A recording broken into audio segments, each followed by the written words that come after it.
In this video, we're going to look at yet another one of your required wars for the AP government curriculum, namely the Mexican-American War. So if you're ready to get them brain cows milked, then let's get to it. Okay, so before we dive in, here's what you need to know about this war. First off, when it comes to wars, this one is a cinch, because there are very few required causes and effects. So we're just gonna whiz through those. As far as the causes go, you need to know three things: the Louisiana Purchase, manifest destiny, and the annexation of Texas. Second, you should know that the war resulted in a tremendous increase in U.S. territory, specifically the areas of California, Texas, Arizona, New Mexico, Nevada, and Utah. And finally, you need to understand that the acquisition of this land led to the Mexican War, with the U.S. acquiring vast amounts of new territory, while Mexico lost about half of its national territory. Got it? Get it? Good. Let's. Okay. So first of all, let us talk about how the Louisiana Purchase and manifest destiny combined to create a situation that would eventually culminate in war with Mexico. You remember that the Louisiana Purchase was that ginormous purchase of land from France in 1803 that nearly doubled the size of the United States. And as we can see, that new territory extended all the way to the Rocky Mountains, which is quite a ways away from the original 13 colonies. But the people who lived in these newly acquired lands were not Americans. They were Mexicans. See, back in the 1800s, Mexico controlled all of the land from the southern border of the United States all the way down to the southernmost tip of the Baja Peninsula. And because the US had acquired all of this land north of Mexico without actually consulting them, they didn't exactly see this as a friendly gesture. This led to some tension along the border between the two countries, but nobody really thought much of it until the concept of manifest destiny came along. Now, if you need a review on manifest destiny, go check out this video right here. But basically, manifest destiny was the idea that it was the God-given right of the United States to expand its dominion across the entire North American continent. And as you can see, that meant that the United States was destined to go to war with Mexico in order to acquire their land. In fact, many Americans believed that the Mexican people were somehow inferior and that they could not be trusted to govern themselves. So it was the duty of the United States to, quote, take care of them by taking their land. And that's precisely what they did.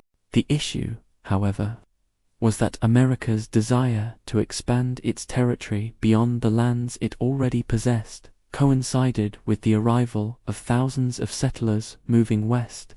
And where a large number of people headed, well, you guessed it, Texas. Now, the problem was that, up until 1845, Texas had been its own independent republic ever since it broke away from Mexico in 1836 after the Battle of San Jacinto. And most of the settlers moving into the area were Americans who did not want to rejoin Mexico, nor did they want to join the rest of the United States. And so, in 1845, Congress passed an annexation treaty bringing Texas into the Union as the 28th state. But then both the Mexican government and the government of the Republic of Texas disputed the new border that was created. The Mexican government argued that Texas was a part of Mexico and that the United States had no right annexing it. Meanwhile, the Republic of Texas insisted that the United States had the right to annex them, because a majority of the citizens of Texas wanted to become a part of the US. So now you have two governments claiming the same land. You also have the concept of manifest destiny, which was pushing Americans further and further into Mexican territory. And you also have the fact that the United States had just annexed Oregon Territory from Britain just a couple years earlier, and so it seemed that the US was on a collision course with Mexico. And that brings us to our third cause, which is the dispute over the Oregon Territory. Alright, so to explain this one, let me bring up another map. Now we've got the Oregon Territory right here, and the vast majority of Americans believed that the border between the United States and Mexico ended right here at the Nueces River. But as you can see, the Mexican government believed the border was much further north at the Rio Grande, and this discrepancy became the flashpoint that ignited the war. See, in 1846, President James K. Polk sent troops under the command of General Zachary Taylor to occupy the disputed territory.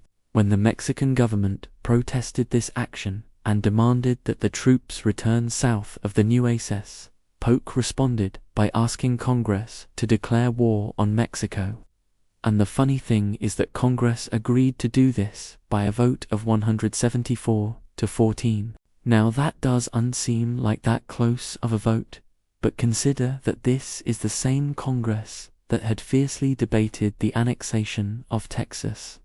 So the fact that they voted overwhelmingly to go to war with Mexico tells us that this war was really popular among Americans. It was seen as a just war, a war to spread democracy and free Mexican citizens from the yoke of a tyrannical government. And so Congress declared war on Mexico on May 13, 1846. Alright, so at this point you're probably wondering what happened during the war and what were its effects. Well, let's get to it. Okay, so the Mexican-American War lasted from 1846 to 1848 and was one of the most one-sided wars in history. First off, the United States had a huge advantage in that the majority of Americans believed that it was a holy crusade to spread freedom and democracy. And second, the United States had a much larger population and a much stronger military than Mexico. That being said, Mexico did put up a good fight in the beginning, and the early battles of the war were pretty evenly matched. But eventually, the superior numbers of the United States overwhelmed the Mexican forces, and U.S. troops began to capture major cities in Mexico, including Veracruz, Mexico City, and finally, in 1848, the capital of northern Mexico, which was called Monterrey. By that time, the Mexican government had grown weary of fighting, and so they asked for peace. The Treaty of Guadalupe Hidalgo was signed in February of 1848, and it officially ended the war. Now the terms of the treaty were extremely favorable to the United States. First of all, the United States acquired all of the land that they had fought for, including California, Nevada, Utah, most of Arizona, and parts of New Mexico and Colorado. Second, in exchange for all of this land, the U.S. paid Mexico $15 million, which was nothing compared to the value of the land that they had just acquired. And third, the United States set the northern border at the 49th parallel, which left the Oregon Territory intact and allowed the U.S. to keep all of the territories it had gained in the war. Now, you're probably wondering, why does any of this matter? Why should I care about the Mexican-American War? Well, it matters for a few reasons. First of all, this war dramatically changed the size of the United States and its shape. The US went from looking like this to looking like this. And that is a pretty dramatic change. Second, this war left an important legacy of conflict between the United States and Mexico. Remember that both sides blamed each other for starting the war. And even though we're talking about it in the past tense, the United States and Mexico have never come to a formal and final resolution about what started the war or who was responsible, and that has affected relations between the two countries ever since. Okay, signing out.